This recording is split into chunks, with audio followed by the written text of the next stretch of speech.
with just asking you now, why did you choose this topic? I think because I've faced a lot with social media, with different types of issues in social media, and I think it's a topic that not many people talk about. Why? Especially Why? like in my age group, like I'm 19, but I think it's such a taboo topic, like talking about what social media can really do to your like mental state. Right. Right, like it's really hard for anybody my age to put their phone down.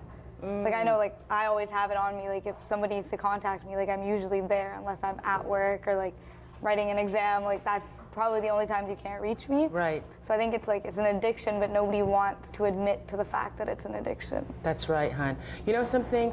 It's funny you should say that. Not funny you should say that, but when I'm looking at you, I'm thinking of all different questions to ask you because preparing for the show today, which I'm so excited that you came down. All right, and where do you attend right now? I go to Ontario Tech. Okay, and where's that located? In Oshawa. You came all the way down to Alliston Gibson Center to do a live show from Oshawa.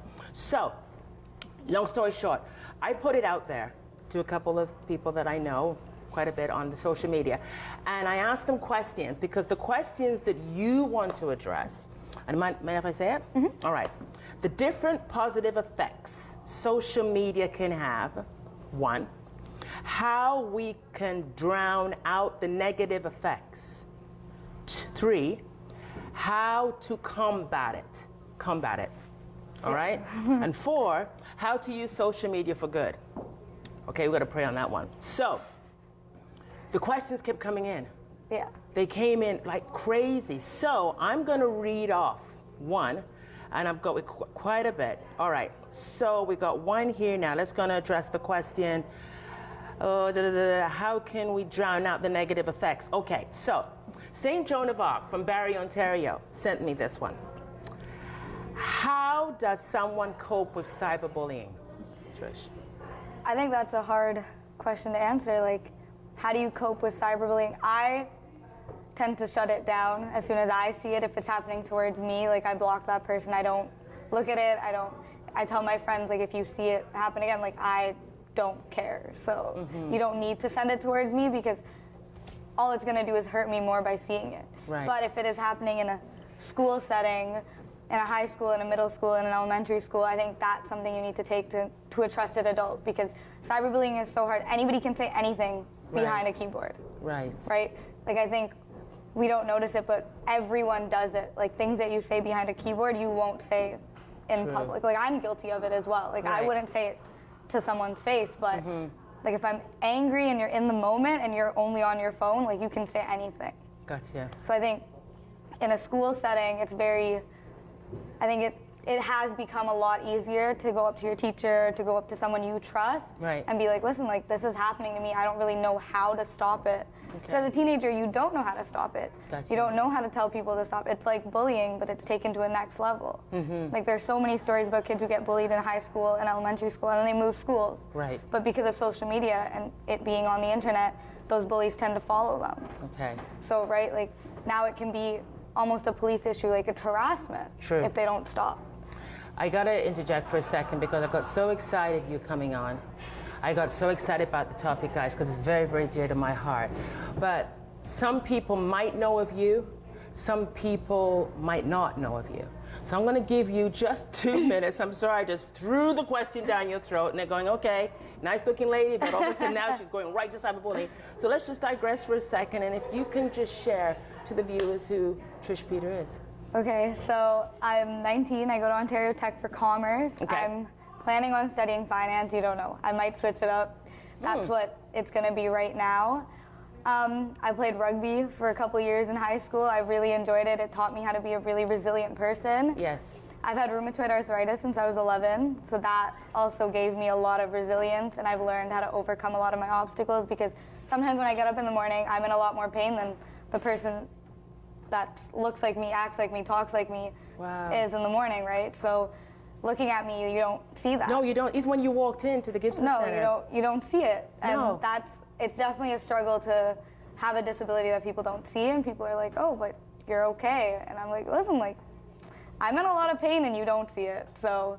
So when you say now, just to kind of educate them a little bit, and we're going to get into, we're going an hour and a half of the show here, all right? So it affects all the joints of your body? Yeah, so I have polyarticular, so that means that most of my joints are affected. So I have it in my knees, I have it in my elbows, I have it in my wrists, I have it in my fingers. And because of the arthritis, like I developed tendonitis in my ankles and my shoulders. So it can just kind of affect anything and everything, no matter what time of day it is or what I'm doing. So do you take a medication for it? Yeah, so I'm on a really high like steroid drug. Right. And it's been going. I've been on it for 5 years. I was taking injections at first, but I don't like needles. And Right. as soon as my doctor said I could go back on pills, I went back on pills. And it's a lot, like, I would rather deal with a little bit more pain so that I can be on pills and not needles. You're pretty tough, aren't you? I try. Yeah, no, you're tough, because when you walked in here this afternoon, you would never have known that. Like, I know that you deal with it, Yeah. but I would never have known that you have. No. You know?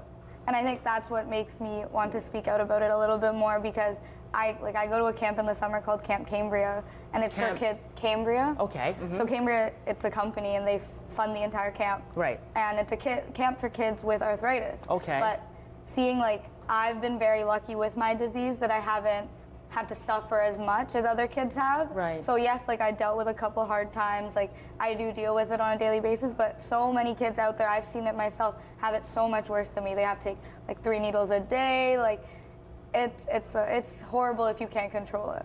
Holy cow. Yeah, like one of my friends, she lost all the cartilage in her ankle because of it. So she can't walk like on her ankle So it properly. eats away? Yeah. So like the joint rubs on, like the ankle joint is rubbing on bone. Like it's just bone rubbing on bone. Oh my God. Because she has no cartilage in it anymore. Now, you did your rugby with this? Yeah. So how the heck did you run up and down and take all those hits and stuff with it? I got diagnosed when I was 11. Okay. And I started playing rugby when I was 14. It started off as a bit of a joke. Like I'm a really small person, so people were like my friends especially were like, nah, you're never gonna do it, you know? And I was like, you know what? Like I might as well try. And I realized like I did have a lot of resentment at the world because I wasn't really, where I was raised, I wasn't really taught how to love myself at first. So that kind of, it showed up on the field a lot. Yeah. And once I found my position, once I started playing, like I played for I think 5 years straight. Right. And I loved it. Like rugby really, I think if you're small, you can be mighty. So it's okay. Yeah. Well, my best girlfriend, Kim, I don't mention her name, she goes, you better say my name. Kim Day is small but mighty.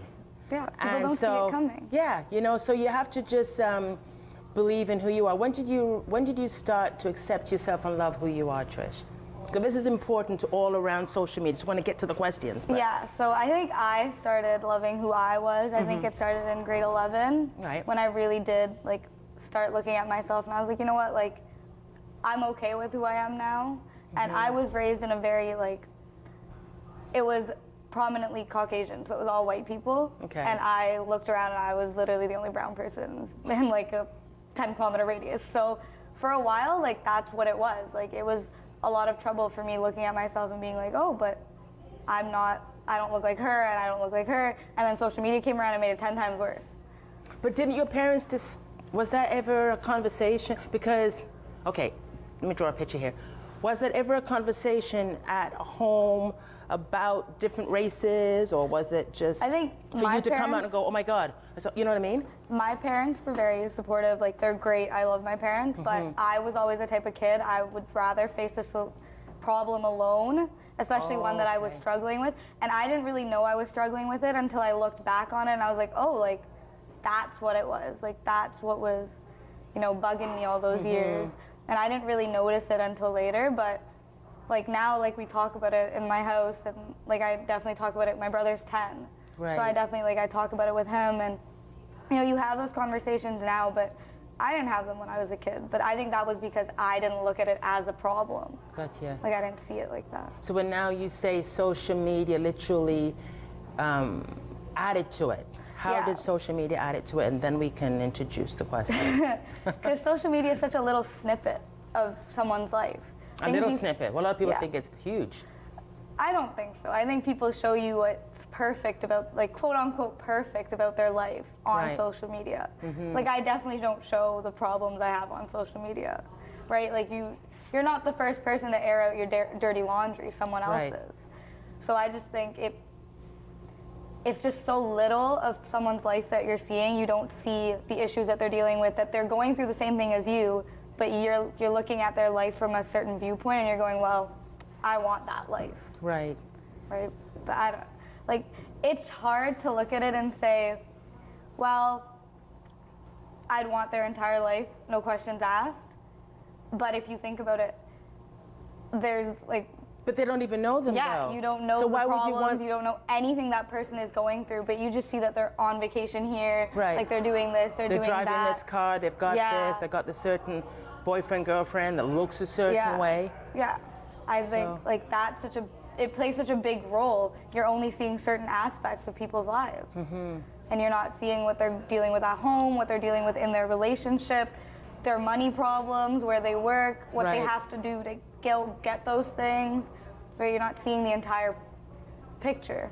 Is it because now, from when I look at it being more of a mature, I don't say older, but mature side, is that they don't feel any self-worth for themselves? That's why they kind of go, oh, they hold on to it and they compare themselves to it, and they don't feel self-worth within themselves. They don't like who they see when they look at themselves in the mirror. Like, I think that's a piece of it, but I don't think it's a very big piece. Like, I've met girls who think they're amazing and they look amazing, but they still go and compare themselves to other people on social media. Right. I think it's like, it's a very human instinct to do it, because I feel like you still, like, if you're walking down the street and you see someone, you still tend to compare yourselves to them just a little bit. Right. Right? No matter what. Yeah, you do, especially with fashion.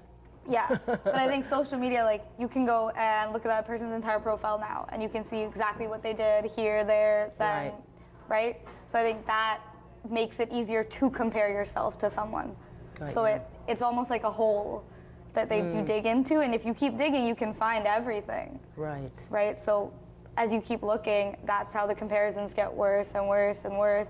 And I don't know if it's a reflection on your self-worth, but I think it does deteriorate your self-worth as you keep doing it. That's right. Because from conversations with yourself and with youth that have come on the show or outside of the show, is that youth now are in this toxic mental state. And they're going to look at that as kind of deep, Joy, but it's the truth, because it's gone to the part of the cyberbullying is where youth are taking substance abuse even more, or they're taking their lives, or they don't know how to deal with real life issues that they gravitate. Because my question to you was on the show was, this is a positive show. It's a positive environment. It's a positive platform that my husband and I have created for youth. But why is it that they gravitate to the negativity as opposed to clicking on future prospects and checking it out and what's going on to keep this mental mind straight? I know what you told me. I know what you told me. I'm trying to think of what I told you now. I think you tend to gravitate towards the negative. That's what you said. Yeah, I think as a human, you do tend to gravitate towards the negative. You tend to gravitate towards negative emotions because it's easier to be negative on yourself, on other people, than it is to be positive.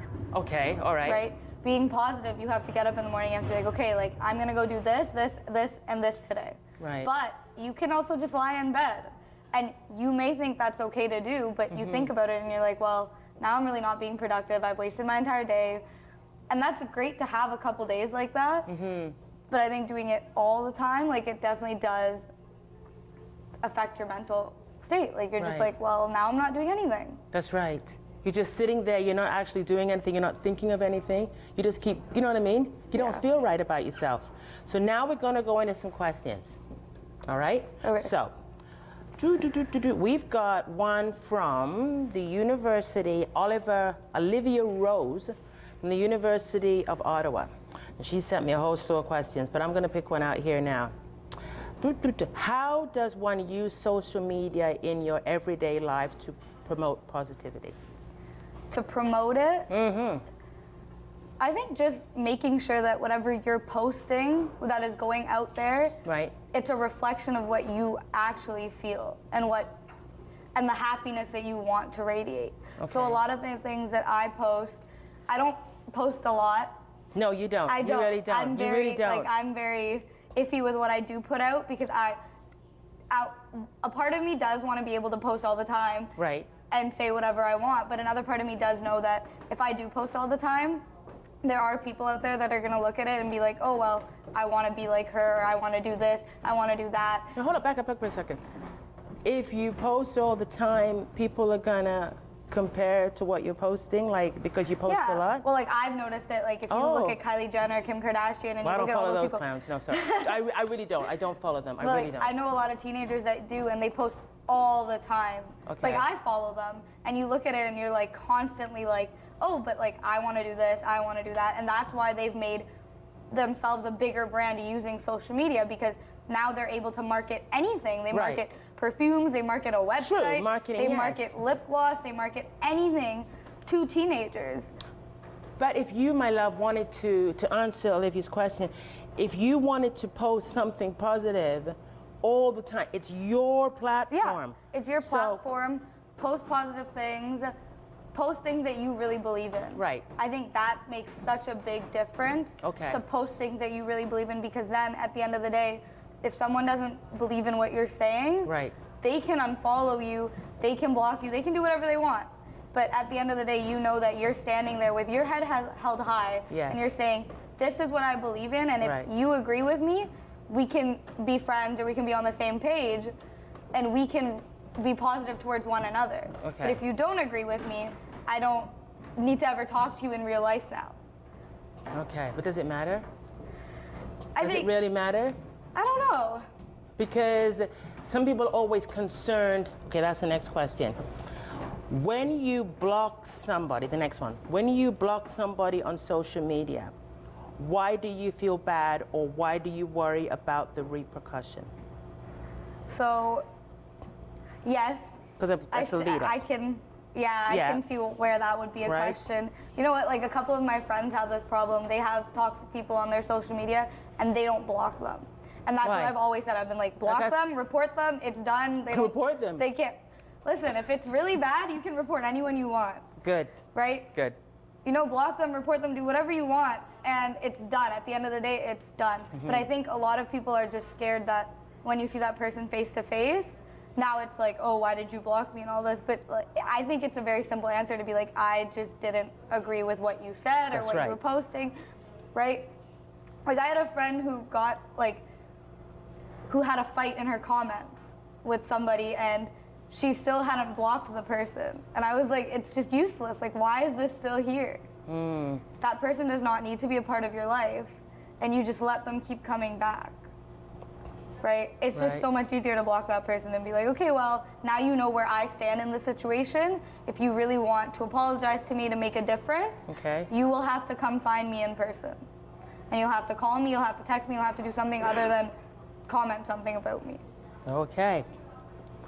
All right, next one. I'm coming, I'm just trying to grab one here. Grant, who also attends University of Ottawa, sent me this. How can we limit social media's influence on youth voting habits? Oh, that's a good one. So Ottawa government, there you go. So, I keep up with politics. Like, I listen to News Talk 1010 in the car when I'm alone, not when people Really? are with. Yeah. Like, my parents raised me on that. On the car rides home, that's what I listen to. Okay. Like, between the hours of 4 and 7, there's this duo that comes on, Ryan and Jay.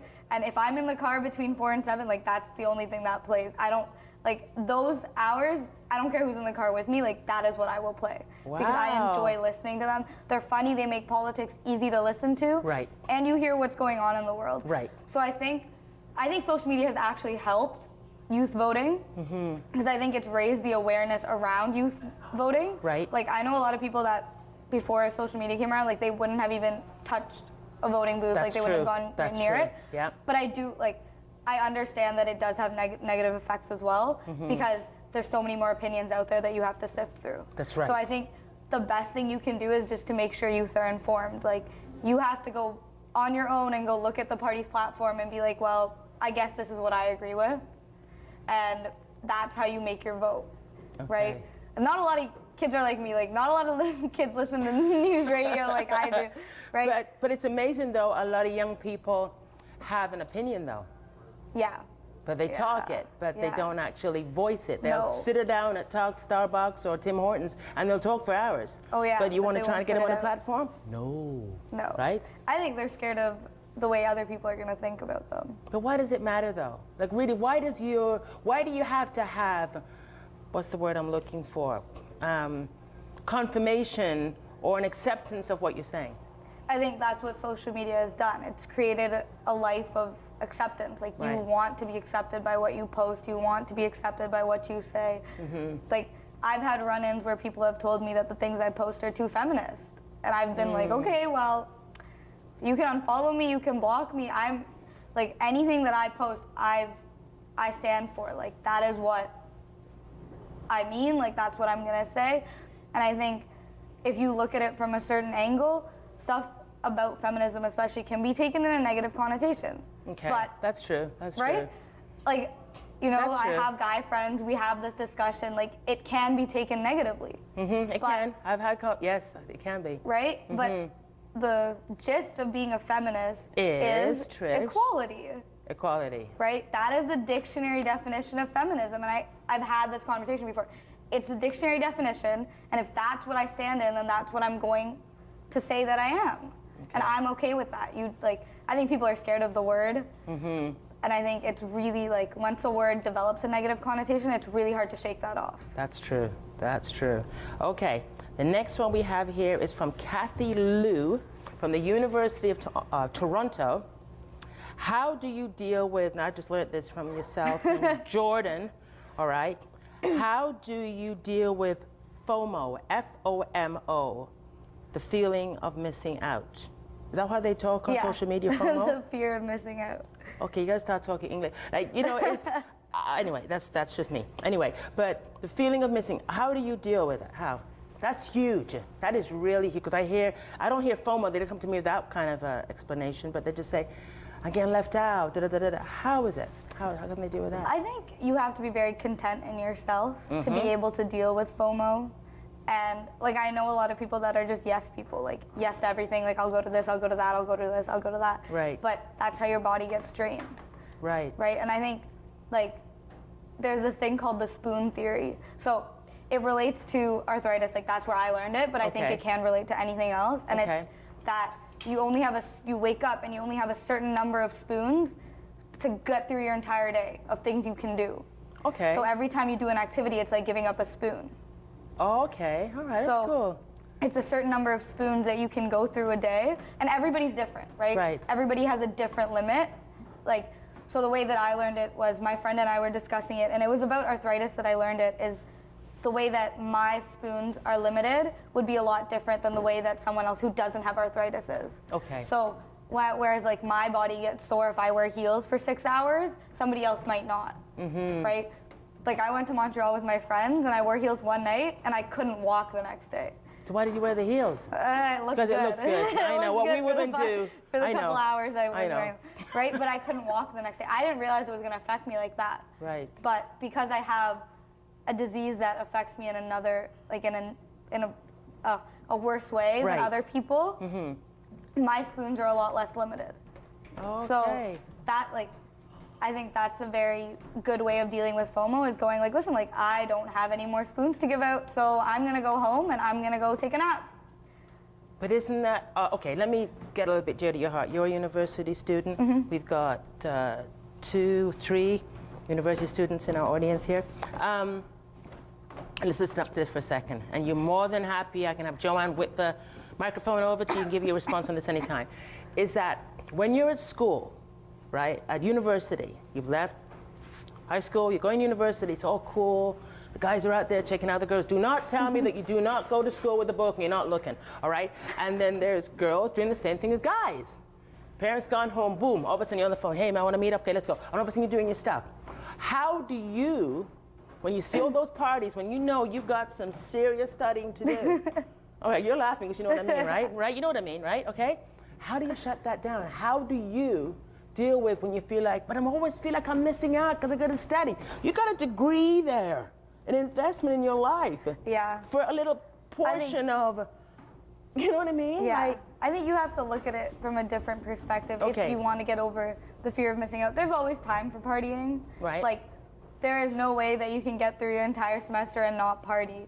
True. School is not, like, my friend and I were having this discussion the other day, and she was like, listen, like, once I go to school, like, that's all I think about. And I'm like, yeah, but that's not healthy either, because No. now you're just in that one zone all the time. Right. So you really have to find a good way to balance it. And when you're done, you got to be like, listen, like, I got to go home now. You know, you got to turn it off. But I think it takes a lot of self-control to be able to do that and just go, okay, like, I got homework to do, I got exams to study for, like, I need to go home and study. And it does take a lot of self-control. Like, even yesterday, I was looking at my notebooks and I was like, I should probably open one of these and do something. All right. And it wasn't, like, I was sitting there and I'm like, I really want to do it, but I also don't. Okay. So you just have to do it. I was going to ask you this, and I'm going to ask you again. And you probably did answer, but I'm going to ask you again. You got a wicked party to go to, right? Yeah. Because I know this is huge. It's a big one. And you've got the party where a good-looking guy by the name of Jordan hanging out. And you've got this huge test to do, and you've got this guy. I know university is not just one subject. You guys are No, we compiling got all. a couple. You got a lot. Like, Yeah. that's another show. And Jordan's at the party. You got this. One is due. The party starts at 8, maybe goes on till middle of the morning. Yeah. And you've got, right? Am I wrong? Yeah. Okay, because I don't see no parties heading at 10 o'clock, right? Okay. All of a sudden, you got this assignment. Jordan's laughing. You got this assignment you got to do. It's due. You'd rather bust your eyes for 2 hours of sleep. Like, why can't you just say, okay, he's really not going anywhere, but this is my future. This is an investment here. Why can't you just shut it down? How do you shut that down? Well, Real now, Trish. Not because you're on live TV. Where's the camera? no. So the way I shut it down, if Jordan was going to be at this party, I'd probably tell Jordan because we'd have the exact same homework to do. Right. And I'd be like, listen, like, we got to get our homework done. So if you want to do it with me, you can. But I'm the type of person, like, I'd rather, if I did really want to go to that party, I'd probably have my homework done before so that I You could would? go. Yeah, I'm that. I will go home and sit for a couple hours and finish it before I go. Wow, now that's discipline. Yeah, No, my Trish, that's parents kind of put that in me at a young age. Really? Yeah, I was the kid that I went home every day and I finished my homework before I did anything else. Wow. So how much, so when you're in university now, we're not coming off the subject here, guys, we're sticking with it, but it's as pertinent to you all. What was I going to ask you now? Darn it. How much sleep do you get a night when you're at university? How much sleep do you really get? Well, that depends. Like yesterday I went to bed at 12 and I woke up at, I woke up early today. I woke up at 7. But Okay. like, that's a solid 6-7 hours for me. Okay, Like, that's good. It's okay, but if it's like exam season, that's like 2, 3, 4 hours. So like that is even true. that's pushing it. Yeah, but you get really good at napping anywhere. Like really good at it. Oh my Like, I can God. nap in my car. You can nap in your car. Yeah, I You just do need a whatever- blanket. You just do whatever it takes. Not last night. My first year, I used to have blankets in the car, Wow. in the trunk. Like my friends and I used to sit in there for time, and we just. Wow, you're a go-getter, girl. You're a go-getter. Okay, here we go now. Trying to think of something a little bit different. When it comes to social media, now this is from Olivia from the University of Ottawa. When it comes to social media, is it easy to dissociate from negativity, or do you find it becomes consuming? I think it becomes consuming really quickly. Okay. I think as soon as you look at one post, Instagram is now giving you 10 other posts that are telling you the same thing. Wow. So you can just go click, click, click, and now you're just lost in a slew that's the exact same thing as what you were looking at. And that's how it becomes so consuming to be in that negative state of mind. But it's the same with positivity. If you're looking at positive things, if you're looking at this, if you're looking at that, then the things that are showing up in your homepage, in your search page, those are positive pages. Okay, but now doesn't it actually build upon that negative thought though? Like, is there a part where you can just shut it down though, Trish? Like, does it reinforce the message? I think it's very hard to put down your phone once you're in that negative mindset. Okay. Like, you just kind of keep going. And as I said, like, it takes a lot of self-control to just be like, okay, like, I need to shut this down and just not look at it. Okay, so now let me ask you this. This is my question. Is this an addiction? Is it a piece here? Is it an addiction? Yeah, 100% it's an addiction. So is it a... It's the first thing you look at when you wake up. It's the last thing you look at before you go to bed. Does that scare you? I think when it's used in the right way, it isn't as scary. But I think when you think about everything that you can be doing on a phone, Right. and including social media, like my brother is 10 years old. His friends have Snapchat, TikTok, Instagram. And how old are they? They're the same age. They're like 10. Okay, all right. But he comes home sometimes and he sings the most absurd songs, like songs that I listen to. My 10-year-old brother is rapping in the corner, like, what are you rapping to? And I asked him, I'm like, where did you hear it? He's like, oh, I heard it on the bus. I heard it on, like, at recess. My friend showed it to me, and I was like, but you should not, like, a 10-year-old should not be hearing that song. And he Right. always does this. He'll try to blame it on me. When mom and dad are in the room, he'll be like, oh, you Sure. played it in your car. I'm like, no. I play the radio in my car when you're in it because I don't want him hearing it, right? So, like, I think it's so, like, it's just everywhere. So it can't, like, it consumes a person. Right. So it is an addiction, and it starts so young. Like, he plays Fortnite with his friends with his headphones until What's that? like 9:30. What's Fortnite? It's a game. Oh, it's a game on the Yeah. phone. Okay, all right. Like it's on like gaming consoles. Okay. Yeah. So like he'll play Fortnite and he has his headset on and like he's talking to his 10-year-old friends like, and I'm like, what are you doing? Like Wow. all hours of the night. He'll come home from hockey and that's the first thing he does. Okay, next question. There's a lot. We could go on, like I said, for a long time. You're doing a great job, by the way, hon. Phenomenal job. Yes. Thank you. You're welcome, yes. Okay, so now, when you think about social media in the whole of it, do you get, I'm going to think about this for a second. Do you think it's going to be a detriment to what goes down with our youth? I don't That's think my question now, and I'm going to get into there's a lot here. I don't think it'll be a detriment. I think learning how to use it will come up as a topic time and time again as we get used to social media being in a lot younger. Like when as we were growing up, social media kind of came around in high school and they didn't really know how to deal with it. Right. But I think now like it's so young, like grade 3, 4. I know, it's their starting parents then, right? have iPhone 25, whatever is on the list like right it's now. starting then. So I think the topic is going to have to come up a lot more, and people Right. are really going to have to discuss how to educate youth on how to use it properly. Okay. Like I think that's the discussion that's going to need to happen. All right. There was a question here. Okay, so I'm going to say the person's name. St. Joan of Arc, Barrie, Ontario. What are precautions to take while using social media to keep ourselves safe from danger and drama?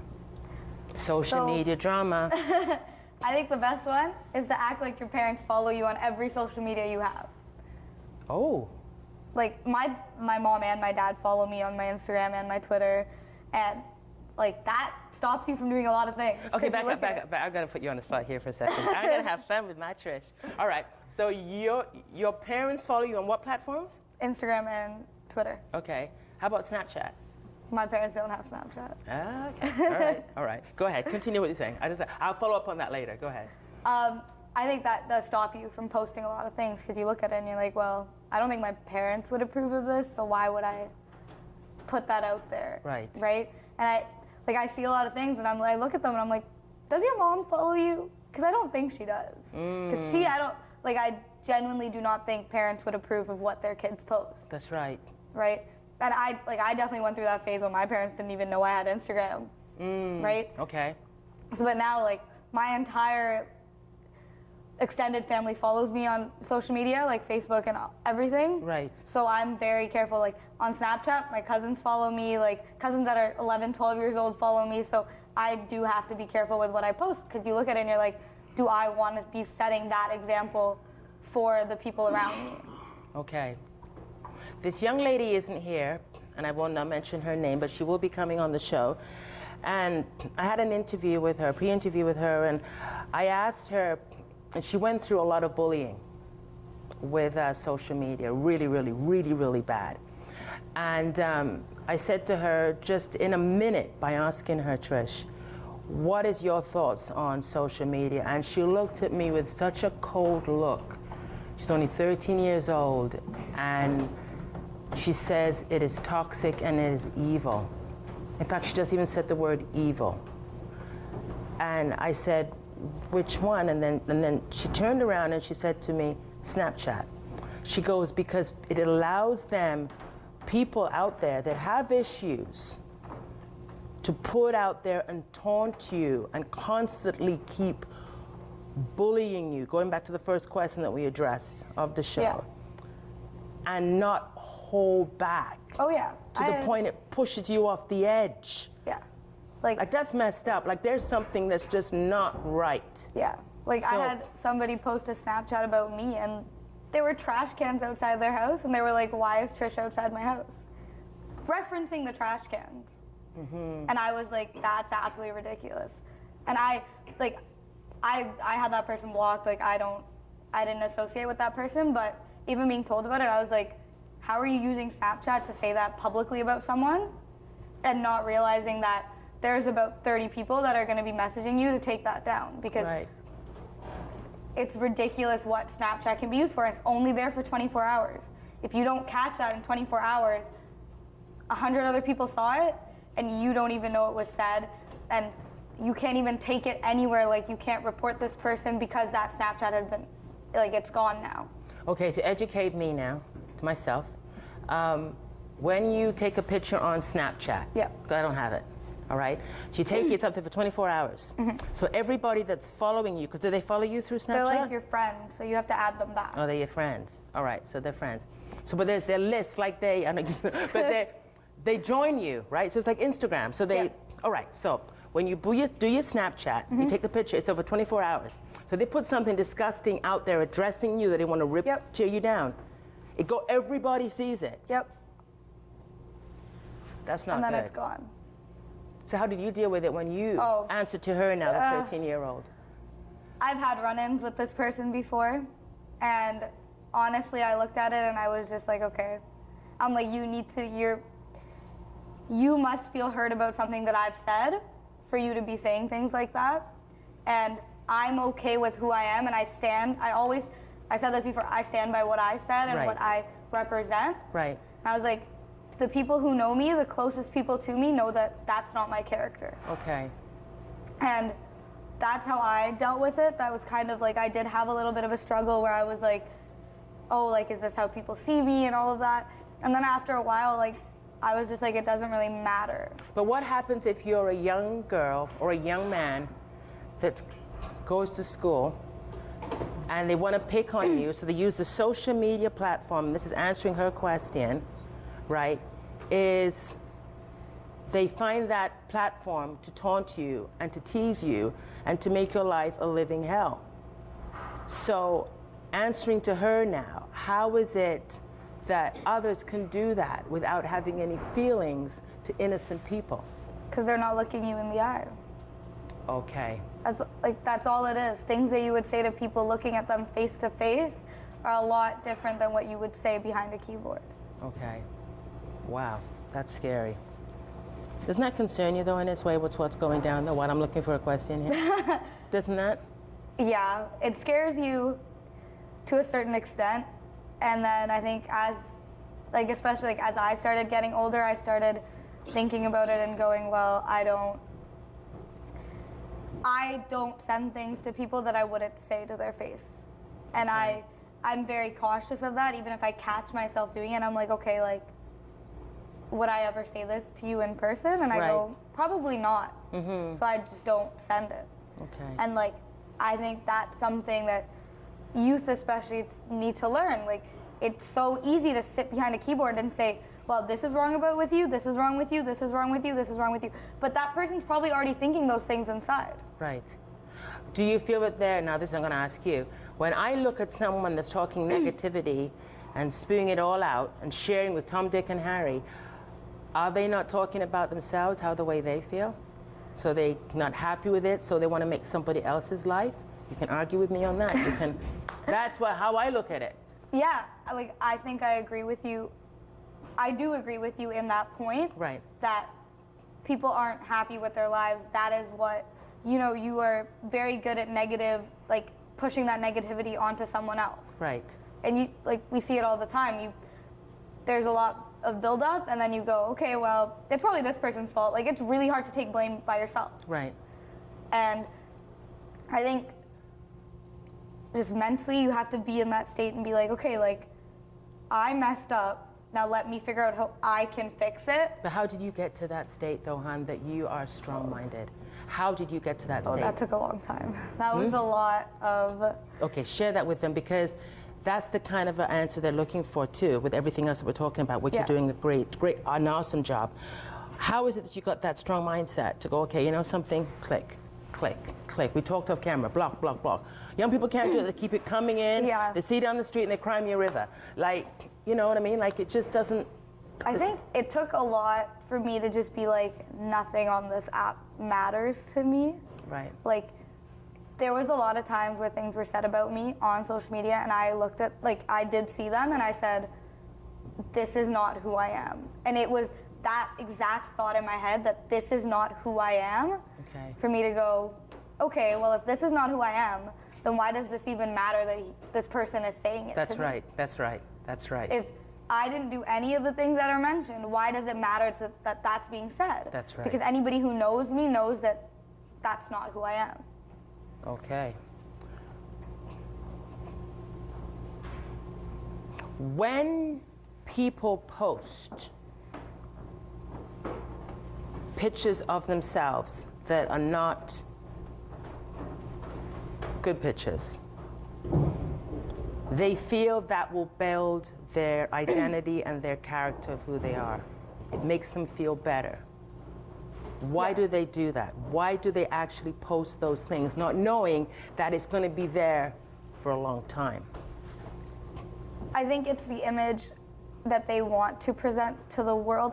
Not the world necessarily, but to the people that they know they have on social media. Okay. And a lot of it's posted just to impress usually one or two people. It's not for everyone. Like, it's just posted to impress one or two people. Right. And I think it's really hard to just be like, okay, I don't think everybody should see this. And that's where I think the mom and dad thing comes in. Like, if my mom and dad shouldn't see it, then I don't think anybody should see it at all. Right.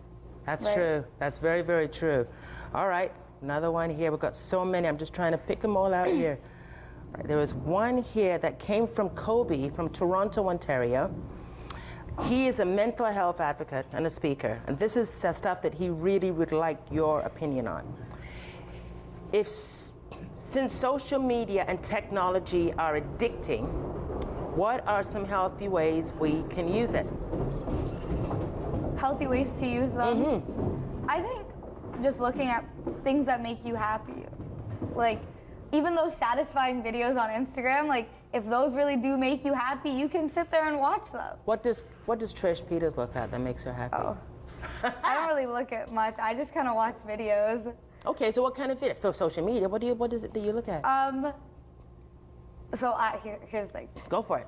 I tend to sit on Instagram for about 2 minutes until I get bored. Okay. And then I switch to, like, Netflix or Disney Plus or, like, an app. Oh, okay. So my Instagram feed is usually, it's sports, it's feminism, and with a splash of people I know from high school and stuff. Okay. Like, there's jokes on there. Like, I like funny things, so I follow, like, a lot of funny accounts. Right. And things that I can send to my friends and we can all laugh at. Okay. So that's more of what my social media is. It used to be a lot of just people I knew, and I just have to look at the same pictures again and again and again, and I was like, I'm really not having this. I don't want to look at your face. So you're pretty straightforward, aren't you? Yeah. Yeah. That's good. That's good. That's good. No, that's good. Continue. But, go ahead. Yeah, like, I get bored. I will, like, they have, like, TikTok, like, that's a new app that just came out. Okay, never heard that one. Okay. Yeah, so people do, like, videos to like different songs and like different noises and different sounds. Right. Like sound bites and stuff. Okay. And I think those are hilarious. And a lot of people, like, my age don't, like, it's like kind of taboo to be watching them when you're 19, 20 years old, but I think they're so funny. And I will sit there for hours and I will watch them because some of them are just, like, they're just funny to watch. And there's not a lot of them that make you be like, oh, like, I didn't really like want to see that. Really? Yeah, so I think it's a little bit like it's more of a fun way to look at things. Okay. And be like, oh, like I can make that video too. Okay, all right. Next one, which is a really great one. Do you feel that parents at whatever age, let's say 19, should have to know should they have control, your passwords, everything of your phone? No. Why? I think When all the toxic stuff is going down, they're coming home from school, they're wherever, and saying, I'm dealing with this, I'm dealing with that, but they're still, why? I think if you build the right relationship with your kids will be very comfortable in telling you things. That's right. Right? That's like right. I'm at a stage with my parents that if something is making me uncomfortable, right. And if like that Snapchat, like I didn't tell my parents about it, like I was like, it happened, it's done, I don't really care about it. That's right, move on. You That's know? maturing though. Like if I didn't care about it, like why would I tell my parents? That's like right. my parents, like my dad and I did have the conversation, like things are being said about me, Dad. And he was like, okay, well, you have to look at how you want to deal with it. That's right. Right? So I think you need to build that relationship with your kid, that your kid is comfortable, because as soon as you start taking passwords and you start being like, I want to see your phone, that's when they learn how to hide things. Okay. Right? And that, like I've seen it happen in my own family, like friends and family, like I've seen it happen, like kids are very good at hiding things from their parents. Right. So that's teaching them to make good choices at an early age. Yeah. And being comfortable having like an open discussion with their mom and dad. Okay. Like your parents aren't the enemy, like they're here to support you. So there should be a trust relationship between child and parent. Yeah. And you have that with yours. We're working on it. You're like working we on have it. it. Okay. Yeah. All right, honey. Okay. Here we go now. We're going to go to another one. Bear with me, guys. Just bear with me. I'm coming, guys. All right. Here we go now. Why is it that when okay, this is a big one. You go to university, okay, it's a university question, and everybody buys their sweatshirts, and everybody is walking around and doing it, branding where they're going, they're proud, they've worked their way there. They've posted it. They go to the university, they deal with different issues where they're in a different program, they've gone through a hard time in their own selves. They've created a platform within their social media of friends, and they've changed, but all of a sudden their friends change because they have changed their roadmap of where they want to go. But they're dealing with the social media of negativity, comparing, comparison. How do you deal with that? You're studying, keeping your integrity together. Some of them might have to make money, but they're dealing with this 24/7. So here's the thing, I never bought a sweatshirt from my university. Okay. I just don't own one, and I just never went out of my way to go buy one. Right. I think that brand you build is, you are proud of what you've done and what you've accomplished, but things do change. Right. And I think no matter what, you should be able to find it in yourself to be proud of what you're doing. But how do you find it in yourself, my love? Like, how do you find it in yourself? Like, I know it's a question. Joy, you've asked me this 25 times, but I'm going to keep asking until we can all go to the audience and ask them too, is that why is it that youth compare themselves, even in life that they walk, the shoes they wear, where they live, what they drive, how much money you're going to make? Like, you know what I'm trying to say? Why is it that you do that to yourself? Why? Why is it so important to have someone's recommendation on your life that you're good? I very much think that it's just a human instinct. Like, you just want confirmation that what you're doing is good, whether it be from your parents, whether it be on social media. Like, I'm the kid, I hate disappointing my parents no matter what I do. Okay. Like, I will go to great lengths to just avoid disappointing them. Like, we don't have a very argumentative house. Right. There's, like, nobody yells at each other. It's, like, usually pretty calm. Like, we laugh, you know? Like, that's the way my house always has been. So it's really hard to come home and be like, Mom, things are kind of changing. Like, I want to do this instead of this. You know? Like, it's really hard to come home and to have that conversation. Right. When you don't really want to necessarily disturb the peace of the house. Okay. So I think like even with my parents, I just had to look at it and be like, it's my life. It's not my parents. It's Right. not my friends. It's not my brothers. Like, it's not their life. So you have to look and be like, okay, so I have to do what's right for me. And my dad tells me this all the time. What does your dad say? You need to do what's good for you. Right. It doesn't matter what anyone else is doing. That's right. Right? So I think kids, youth, like you need to develop that mindset and be like, okay, like I'm moving programs because that's better for me. Okay. Right? I'm going to switch schools because that's better for me. Okay. Right? Like that's how I look at it. But I think it takes a lot to get there. Takes a lot to get there. All right, honey. You've done really, really well. We still got a bit of time. In fact, we got around maybe 30 minutes, 30, 40 minutes left. I want to ask the audience, and I'm going to ask Joanne, and I'm going to pick on somebody, all right? I'm going to pick on Lindsay, all right? So Lindsay, if you come over, please, Joanne. And if there's any question that you would like to ask Trish, anything that you yourself have dealt with that you'd like to ask her, and let's keep that, like she says, let's just have a good conversation, she says on social media. That was your posting, right? Yeah. So if there's anything that you have, my love, that you'd like to ask her. How do you, like, you know how you talked about just like you just block like toxic Yeah. people and stuff on social media? How did you, I guess, work up the courage to just make that decision, right? Because you know how a lot of people like you feel guilt, right? Yeah. You're like, I know this person, I went to high school with Yeah. them, I work with them, Yeah. whatever. How do you just like build up that courage to just block them, cut them out, whatever, you know? So it does take a while. Like you do have to be like, okay, do I really want to do it? But I think a part of me was always like, what are the chances that I'm going to see this person in public? Regardless of the fact if I live 5 minutes from you or 10 minutes, there's a very low chance that I'm going to see you in public. And if there is, like, if there's a really, really, really good reason, like that person has talked the most about you and it hasn't been anything good, then you just have to be like, okay, like I don't, and even if they ask you, like you have to be like, I didn't agree with what you said about me. I didn't agree with what you said about them. I just didn't agree with what you said, period, right? Especially when you get to university, it's very easy to look around you and only have the people that you trust and want to talk to. So I think like, it's just a stage and you just gotta go, okay, like I'm ready to just, my future is not in that one person, right? Your future is not in that one person that's talking about you or the one person that's posting things you don't like. And you just gotta be like, okay, like if my future is not with that person's not gonna be in my life in 2 years, then why does it matter if I block them now or 2 years down the line? All right. Yeah.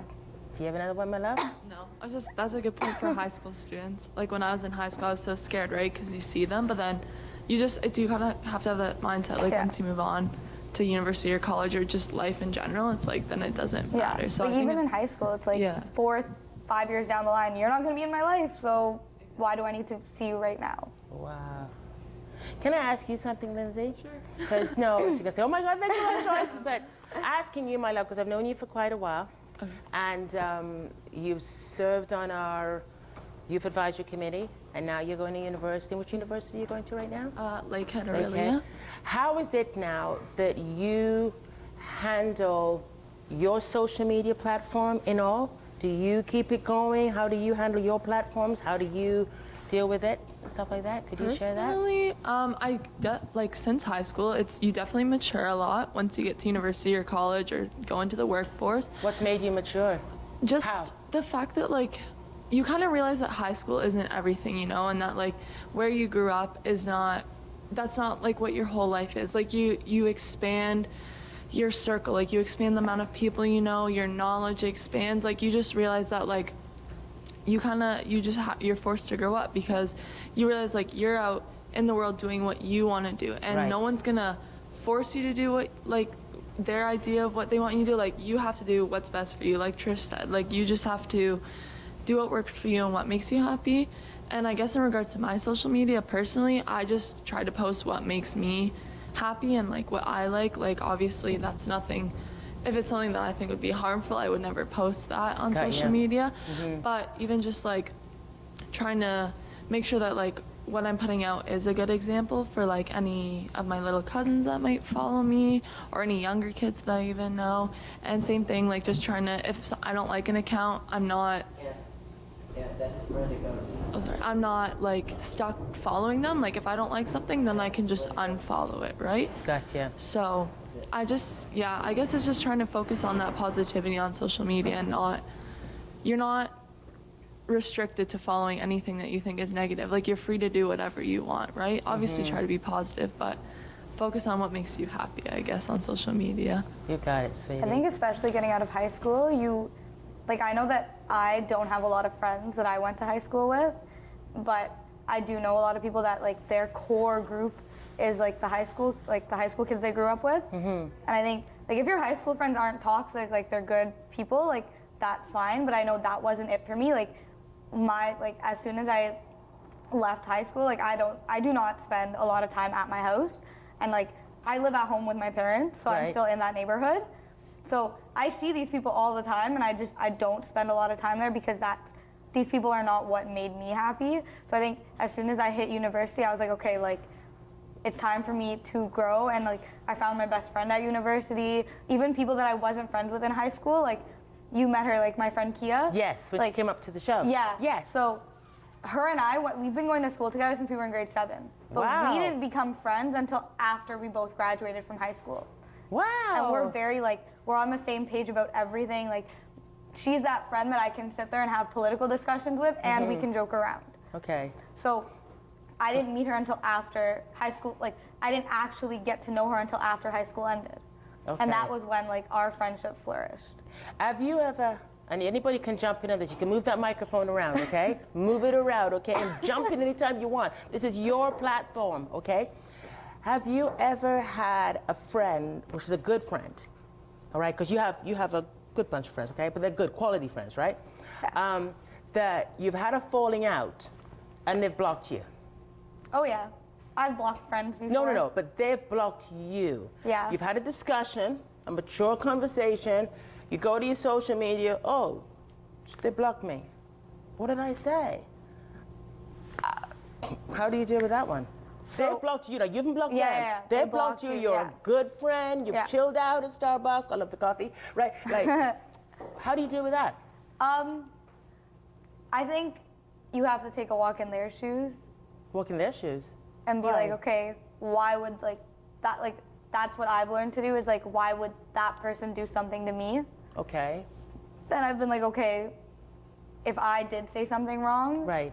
And if I did do something wrong and this person felt the need to block me, okay, there's probably a reason. And if they're comfortable with bringing it to me, they can. If not, and if that makes them feel safer, then okay.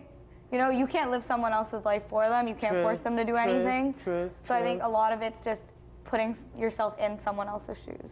Oh, that's a mature one. Okay, because I really want a man. But that's true. No, that's a good one. Next one. I read it here and I've kept it in my mind. This is a very heavy topic. There's a lot of racial issues out there, a lot. It seems to be upheavaling everywhere. All right, every time I meet somebody, they got this, they got that. This came to me on an email, and it says that she's new to the community, within our community, and she didn't see too many brown people, black people, because the majority of our community here is white. But now it's growing because you got Mississauga, we got Brantford, everybody coming in. And somebody knew her and then started to taunt her about it, not knowing that she's a human being, but because of the color of her skin. So now you look at the phone, and I've been never brought up racial because my family is a whole nation, right? A whole nation. I'm looking at the camera right now. And she opened and she's seen all this about her, that about her, and they were focusing on the color of her skin and how her hair was, how her nose was, how she dressed, how she talked. And it was like, okay, how do I do? Do I get angry? Do I go in there and slap them around? Well, what do I do? And she constantly has to deal with this, and then she has to go into the school doors. So how do you deal with that, huh? That's a tough one. So I was raised in a prominently white community as well. Right. So I think dealing with, especially taunts about your skin color, right, it's it's a difficult issue because you can't change it. Right. You can't change what No, you look I would like. not You can't change the way you were raised. Anybody wouldn't change it. Yeah, and you know, I watched my parents work their butts off to get to where we are now. Right. Right? Like, we have a nice house, they have nice cars. You got nice floors? Yes. I seen it on her phone when she was coming in. She's got Yeah. some wicked floors in her house, yes. You know, like, they have nice cars, they have a nice house, like, we live in a good neighborhood. Because you work hard for My it. parents have worked really hard for it. Right. And I think that was what kind of always prevented me from being embarrassed about my skin. And like my parents and I have that conversation too. The word, like I'm Indian. Right. The word Indian, people have put a negative effect to it. Like if you Right. say someone is Indian, like a lot of the time, like people think I'm from Guyana. Like, Yes, they don't, honestly, yes. Yeah, I don't look like I'm Indian, but So what does an Indian person supposed to look like? I couldn't tell you. Okay, all right, that's another I one. think- That's another show. Okay. Like I think you have to respect your culture. Right. And you know, right. I've only learned this in the past couple of years that like at least India is such, every country has so much culture in them and they're so rich and a lot of them are older than Canada. Yes. Most of them are older than Canada. Right. So they do have a lot more culture. And I think I always have to think back to the fact that every person who is here is an immigrant of some sort. That's right. Unless That's you're right. Native American, you are an immigrant. That's Whether right. it be first generation, second generation, third generation, someone in your family moved here. Right. That's right. So I think like having to enter the school doors after that is being said about you. Yes, on you social media. You have to hold your head high and be like, I'm gonna get somewhere where I'm going to be proud of what I have done to get there. Should they, now her question is, should they, I don't want to open the phone because if I read it again, it'll just kind of another side comes out because I'm human, Yeah. right? On everything. It's- If it could be it's hard. racial, whatever. People that just promote hate, it just, another side of me comes out where I just have to say, you know something, God, speak to me right now. But she opens up her social media, she deals with it. But how is it now you're saying you have to hold your head up? How is it that you hold your head up, hon? When it's right there, like the young 13-year-old where she was just told It's just right there. all the time, it's in your face 24/7 because of the addiction. Because of And the you want addiction. to open it. Right, but because of the addiction, you have to look at it because you got to get past it. So it's beeping there, Instagram. Okay, there's a little sign. Let me click on it. Right there, it's there. You're saying now mentally they have to just. How do you do that? I know it sounds like repeat pizza, but it's the truth. But how do you so shut it down? in that moment, I think my first thing would be to block and like I think reporting them Right. for whatever they said that's been harmful or whatever. How do they report them? There's a little thing in the corner of Instagram Oh, pictures. okay, And you can all right. report comments too. Oh, And you okay. just I've never report it had to all. do that, so. Just report it all. Like Okay. if someone has said something hurtful, because Instagram will now remove that from your site and you can't see it anymore. Oh, nice.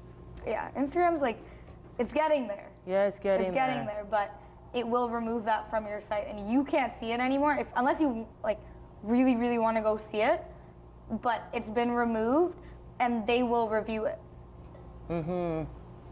This is a question now. How responsible do you think, like you hear Facebook's gone through the courts and stuff like that, they let a whole bunch of stuff come in. Now, you're the upcoming generation, right? You're posting your stuff, you're doing your stuff, and they're letting a whole bunch of crazy stuff come in there. Crazy stuff. Yeah. Like, Facebook had a couple of. yeah, so how is it now? Why are they not being responsible? Like, how responsible are they not being or being with it? I think Instagram, to a certain extent, it is getting better. Right? They have options, and they have this new thing that came out, like they took away the likes on a Yes, picture. You can't yes. see how many you have. I like it. Or how many I other like people it because I have. was getting addicted to that. I was really getting addicted to that. Oh my God, how many like? Oh yeah. And then obviously you go see somebody else, 25,000. You're like, oh my God. She started the comparing thing. It's a comparing game. Yeah. They have like if you think someone is not okay, you can send them like a link, and Instagram will anonymously be like, someone thinks you need help. So here are resources to give to you. Wow.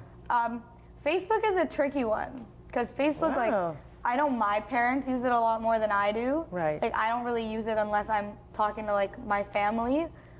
But I don't think I have enough experience with Facebook. Okay, so it's But okay. I Go ahead. I'm think- going to ask you. yeah. So go ahead. Go ahead. No, go ahead. Finish. So I get excited. Sorry. Go ahead. It's okay. I think Facebook it's really hard to be okay on Facebook. But I think you need to, like, privacy settings on Facebook, everybody's got to turn that on. Like, you need to make your account so that no one can Wow. access it. On Facebook. Yeah. I have it set like that on Facebook. You can't access me from anywhere unless I add you. Wow. Okay. All right. Next one, gender equality. Right? So now we have acceptance with all the different equalities, genders. Is how that young person is starting a job, and they're of a different gender. Like, you know, they've changed, things that happen, trans, you know, etc. And someone's found out about it within the workplace, and you're not accepted here. Hold on.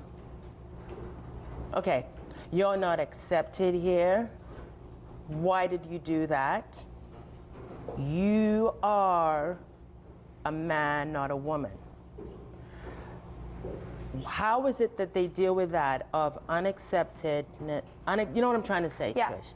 So, Right. I think that's a horrible thing to say to Yes. anyone. The way you feel in your body. Right. Nobody else knows how you feel in your body. Right. Except for you. Right.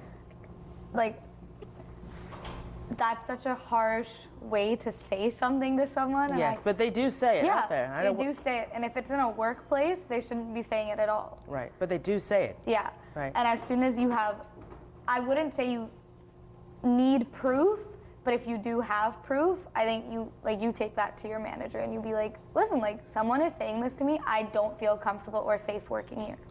Okay. Next one. When someone, again, it sounds like repeat pizza, but they're asking and they're coming in as we speak. When someone is taunting you, literally cyberbullying you, and we asked about it before I even give you a chance to introduce yourself to the public, to the viewers, and it's constant. Why is it that people just keep keeping it to themselves without telling somebody of authority within the school or their parents? Why do they hold it? Why do they just try to deal with it themselves? I think because you think that you can handle it, especially in high school, you think you're grown up and you can handle a situation like that by yourself and get Right. it to stop. But I don't think you can. And I think it's really hard to find an adult that you can be like, listen, like, people are saying this stuff about me and I don't like it. Like, I had an English teacher, Miss Lackey, and I know she's gonna watch this later, but she was the one teacher that if I did really have an issue, I Right. could go talk to her about anything. Okay. And like, I was friends with her daughter, like, you know? Right. But it's really hard to find that teacher or principal and be like, okay, like, I really need help. Gotcha. Like, I think it's like, even when you went to elementary school and stuff, Right. when kids were getting bullied, they didn't want to tell their parents, they didn't want to tell anyone. Well, I'm going to tell you something. I was born in London, England. And London, England, I don't know, well, we don't do it here now because you'll get charged. But in England, when someone would fight with us in the schoolyard, we would fight them. And then what happens, I know we're not promoting fighting here, but we would fight, would punch, and then the teacher would come and pull us apart. And it was done. Yeah. Here now it's different rules, it's different societies, different ages, but that's how we dealt with it. And that child would never touch the other child again. Because that one would go to the other class, the other one would go, and it's dealt with. They'd punch a little bit, the parents wouldn't sit there, or the school teacher wouldn't cross their arms and go, oh yeah, go for it. But they would see it, get it out, but they would deal with it, let them deal with it, and then discipline them later. Yeah. Where now I find that through the social media for everything, it's like, oh, well, that's the ages, that's how it is. And it's like giving it permission to do it if I'm wrong. So. Yeah, I think saying that's how it is a really, like, it's a horrible way to tell Yes, it someone to is. deal with it. Like, why would you tell someone that they have to deal with a situation they don't want to be in? That's right. Right? That's right. And I think teachers have trouble almost trying to find a way to deal with it because social media is so hard to shut down. It is. Right? It is. Unless it's on Instagram and Facebook where things are there. Like, Snapchat is really hard to shut down Right. because people will just keep doing it. Like, it's just Can't going to stop keep it. happening. You can't stop it. Right. And I think, like, having to take that step and going, listen, like, I have a problem and I want to stop it, but I don't know what to do. Gotcha. And I think giving teachers access to the resources where they can go, okay, you need to go I will come with you and we will go talk to this person and figure out how to deal with it and Okay. how to shut it down. Alrighty. So it's definitely a learning process, and I think everybody in the world is still learning on how to deal with social media. Well, it's just a conversation that has to keep going, Yeah. right? Yeah. Intelligently, not ignorantly, Yeah. right, at the same time. But blocking is not a problem.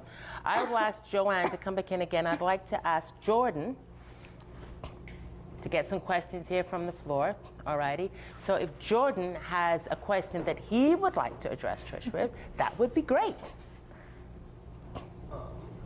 Hi, Trish.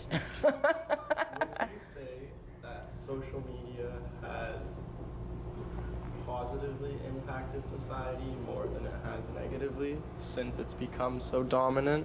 Or is it more negative than positive? Okay. I think it's a pretty even mix. Okay, could you repeat the question again, please, hon? Yeah. Is like, since social media has become such a big part of our world, do you think it has negatively affected our society or positively affected? It's a good one. Yeah. I think it's a pretty even mix. Oh. I think using it a certain way, I think as a human, your nature is to use it a negative way. Wow, okay, I'm the opposite. Like, I think most people tend to use social media as something to hide behind. Right, okay. Like that, You said I think is the core problem, that you use it to hide behind things. Right. So I think learning how to use it positively is something that we need to encourage more and show more people how to do.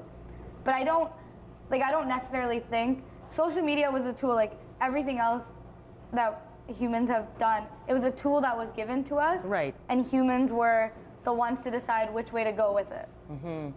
So the way I think the way you were raised is how you're, like a lot of the stuff that you go through is how you're gonna end up using social That's media. a good one. Say that again. The way you were. Raised Yes. is how you're gonna end up dealing with social That's media. right. Continue, go Yeah. ahead. So I think it's a pretty even mix of negative and positive. I don't know if it outweighs one or the other.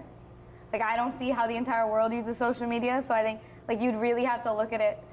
Like you'd have to like scroll back and look at the way everyone is using it and say, okay, like I guess more positive people are using it than negative people. But like that's a really hard question to answer. No, it's a good one. You're answering very, very well because yes, it is a yes and no, but I do agree with Jordan, what you're saying, Jordan. Why is the reason why you asked it? What's your views on it? Because we're asking Trish, but we'd like to know why did you propose that I question? agree with Trish that it Yeah. depends on how you use it. And I believe strongly that as long as you realize that majority of the time people will only post their highlights and not the lowlights of their life, you need to realize that what you're seeing is the best part of their life and nothing more. Okay, So you need to realize that what you're comparing to when you feel down, you're comparing to their best, not when they're low. So you get a different perspective of someone than who they truly are. It's not an even comparison. It's not even comparison. Yeah. So I'm going to ask you, how do you handle social media? How do you I handle am it? very, I use it. I have Snapchat. I don't really use it. I use Instagram a lot to keep up with rap culture or sports. But myself, I'll post like here and there, but I don't take it very seriously. I don't like ask people to take pictures of me. It's more like I see a picture and I'm in it and I look funny, so I'll post it. Like I don't take it very seriously at all. Wow. Yeah, What do you get? Go ahead. People like they'll look at my Instagram and then they'll tell me like they don't think I look like that because like it's like me with my hair looking weird or in a different kind of funny outfit on vacation type thing. Wow. Yeah. Okay, all right. So Nathaniel, I'm going to pick the microphone over to Nathaniel, all right? He's all cozy there. Hi, Nathaniel. How are you? Good, my love. How are you? I'm good. Good, sweetie pie. So we've only got around 15 minutes left, and I wanted to grab a question from you. So how is it, or do you have a question? I've got a question for you, but I wanted to ask Trish. Not right now, but I'll probably get one as we keep going. All right. Yeah. Well, I'm going to ask you one. How is it that you handle your social media? Because you're here for a reason, to listen, and the support of our platform. But how is it that you handle it? I'll say at first, very immature, to be honest. Sorry? at first, like when I first got social media, was very immature, to be honest. Okay, I like the honesty. This is good. Just posting the weird stuff, you know, just being a goof. But after a while, like seeing, like, 'cause one time I seen one of my friends been hurt from social media, so I feel like after that, kind of shifted my mind to see if I'm posting something. How did it shift your mind then? Like on like Instagram, sometimes people will take a tweet and post on Instagram, and sometimes, you know, if it's about like any racial issue or like a feminist type thing, and you know, in the comments, it's funny in the comments, but at the same time, people don't realize what they're saying or how people feel about certain situations. Yeah. So I feel like sometimes, even about like World War III, it's a bunch of memes. You know, people don't take it serious, but at the same time, things like that, like, people do really die for our country. People really go to war, you know? So I feel like sometimes we don't really realize the things that we put on social media and the impact has on people behind the screen. So that's why I be careful what I post sometimes. You know, if I post something, it has to be positive. That's how I feel like for now. As I'm getting older, post anything positive. You know, because sometimes one post can make someone's day, to be honest. Yes. If you're being, like, one post, like, having a bad day, remember you're beautiful. That can make anyone's day, you know, just because someone needs to hear that. So I would say, as I'm getting older, I'm 18, so as I'm getting older, I feel like I just try to just use it in a positive way. I don't use it as often anymore. Like, I don't really post on Snapchat as much. Not really. I'm on Instagram, but only like him to keep up on like either basketball. You love your basketball. Or like just talk to friends here or there. But I'll just say just use it for positive influence or just to speak my mind, to be honest. That's really about it for me. Got you. Now, while you were talking there, Handsome, did any question come up that you wanted to ask Trish? Because we're coming up to an end. Yeah, I just do have a question. There you go. Yeah. There you go. Hello. I feel like everyone probably go through this here and there, but on social media, do you feel like, is it hard to tell between if the people in your group chat are either toxic, like in a way you just tell it's very dysfunctional, or it's just like you guys are playing around and that's how you are type thing? Yeah, that's hard because you don't know. When you're in person, you can tell the tone. Yeah. Like, you can't really tell a tone behind the screen. So if this is like just a group chat of random people, be careful, because somebody might actually be being like dead serious, and you're like, okay. But if you know these people and you know the way they're acting and the way they act in person, then it's probably easier to pick up on how they're acting and if what they're saying is funny. Yeah. Like it's a hard one. You have to be careful with those. Yeah. Yeah. Awesome. Great job, hon. Great job. I had to get a question out of you. I had to. All right. So Joanne, she's way in the background there. She's going, can I ask a question? So come on, my love. Thank you. There you go, Joanne. Hi. Hi. I have a question. What's your name first, my love? Oh, my name is Joanne. Hi there, Joanne. And I have a question for you. What would you do or advise in the situation of a person being extremely addicted to the internet, social media? I'm talking like falling asleep with their glasses on and their tablet in front of their face, waking up in the morning, not being able to go for a car ride, not being able to really do anything without a cell phone or a tablet or et cetera in front of them, like a serious addiction. Yeah, so that's a hard one. You know, when you said the falling asleep thing, I think a lot of people are guilty of that. Right. And they tend to fall asleep. Like, I fall asleep with the TV on. Like, I fall asleep because I can't fall asleep without some noise on. So I think finding out the extent, like if they really can't go anywhere without that device or whatever they have in their hand, like my recommendation, I did this like I think 2 or 3 years ago, you have to do like a straight cleanse and just be like, okay, I'm gonna go hang out with my family for 5, 6, 7 hours and I'm not gonna touch anything. In other words, okay, I'll be upfront and honest. I am speaking of myself and my sister. I did try, actually, now that I think of it, not bringing any devices with me when I went out like one time, and obviously it worked. So I guess I'm sort of answering my own question. Sorry. I just thought maybe you would have. So keep doing it. Like that would be my advice. Like keep doing it. So going cold turkey Yeah. helps? I mean, Like, but not all the time. Like Yeah.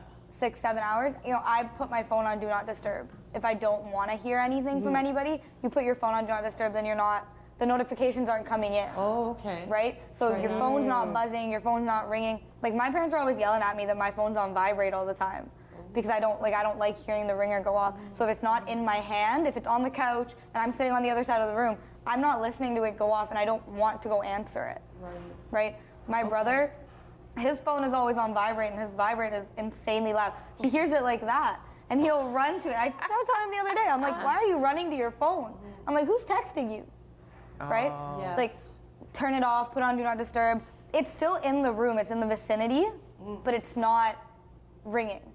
So you don't feel the need to be looking at it There we because go. you don't know if there's something on there. I was actually thinking of starting up a group, like not Alcoholics Anonymous, but something. That might be a good social idea. media anonymous. But thank you so much. Thank you. Thank you. Now, we only got a couple of minutes before we go, but I want to ask, does anybody have any more questions? No? No? Okay. I want to ask one real quick one before we go. Real quick, just answer it. The texting and the driving. Yeah. Okay? What's your thoughts on that? Because think this is craziness. Like, think I got to blow everybody's- people out the road, walking my dog. I got to make sure, clear the way so I can walk my dog. I think everybody's guilty of it.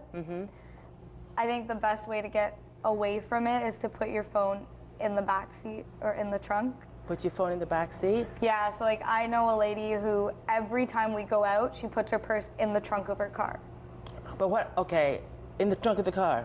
But shouldn't you have it there just in case if those OPP guys just pull you over? That's what I said, but she was like, if they pull me over, I'm gonna tell them it's in the trunk and I'm gonna go get it. Okay. And that works for her? That works for her. Okay. Have you ever had to blow your horn? I don't know about it. Is Canadian people are very, very humble folks. They don't toot the horn. We have this argument all the time, my friend and I. Joy, don't use the horn. Why is the horn on the car? So. Yeah, my friends and I have that argument too. Like, my friend will sit in the passenger seat, and I'll wait.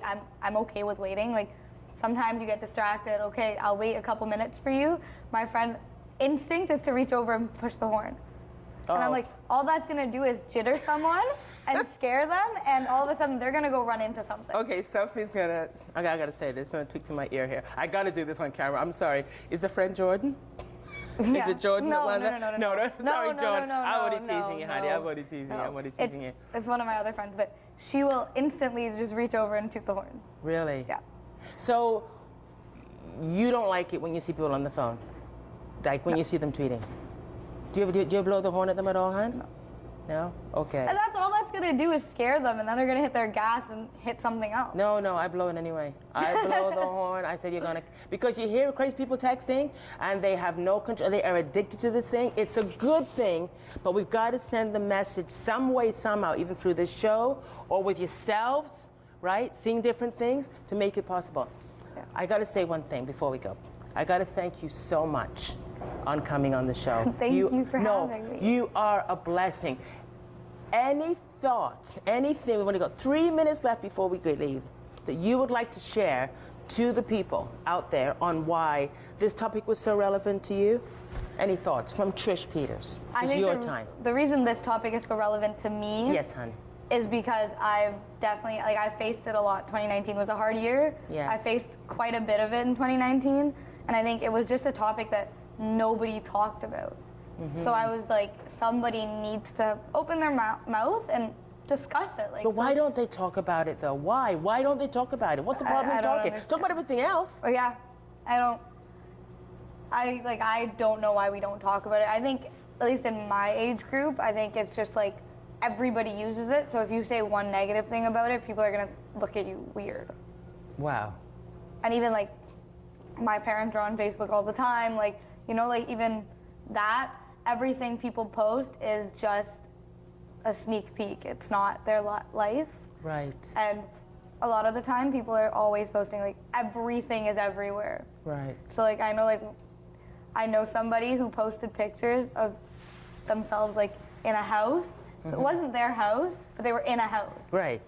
And the way they posted it, like the owner of the house wasn't in any of the pictures. Like it just looked like it was their house. Because it's all about ego. Yeah. So the place look good, and then your mom's Yeah. floors on her, everything, right? That's a little joke with that stuff. Really? Yeah. So I think like it's a very much like a pride thing. I think that's why we don't discuss it. We don't want to admit there's something wrong with it. Wow. What's your mission, hon? My mission is just to help people learn about social media. I think like things I've faced on it, it's tough to be on there, and it's really tough to get into the mindset that I'm in now, where I'll just block everyone, like I don't care. But I know like for a lot of teenagers, it's hard to be in that mindset. Right. So- Are your friends positive that you hang around with? Yeah. Good, because that's They try to why. be. Well, you know, hon, that's why you're the person you are. Yeah. Because you surrounded yourself with positivity that keeps the mindset strong. That when you see this baby, when you see something negative, bye-bye, block. Yeah.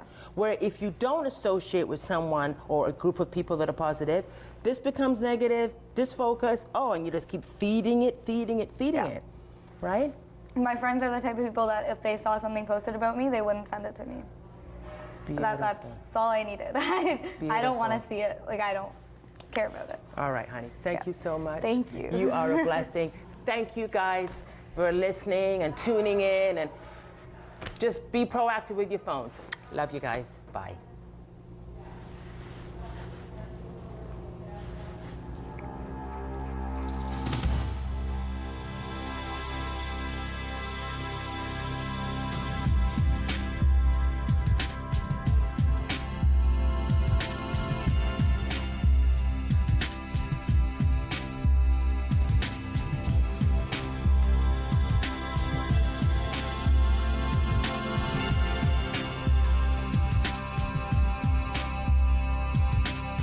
I'm Mother Earth, giver of life. I'm Mother Earth, lover and wife. I'm Mother Earth, nurturing friend, solid as a rock, yet able to bend.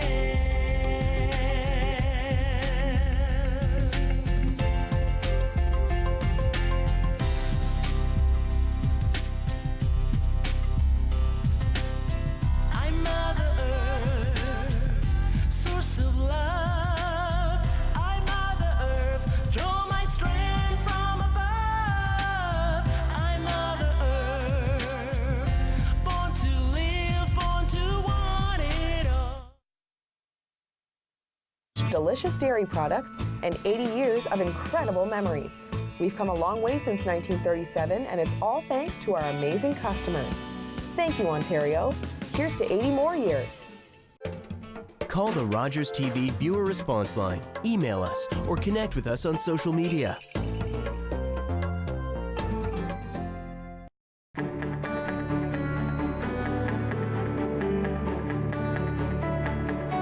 This is Rogers TV.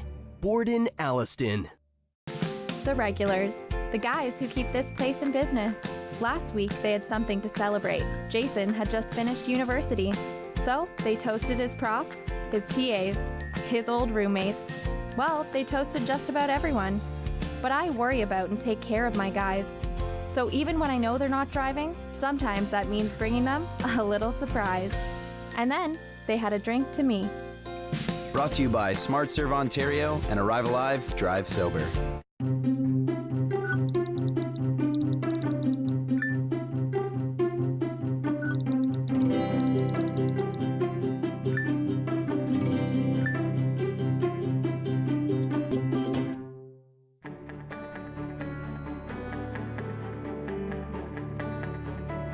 This is Rogers TV. Borden, Alliston.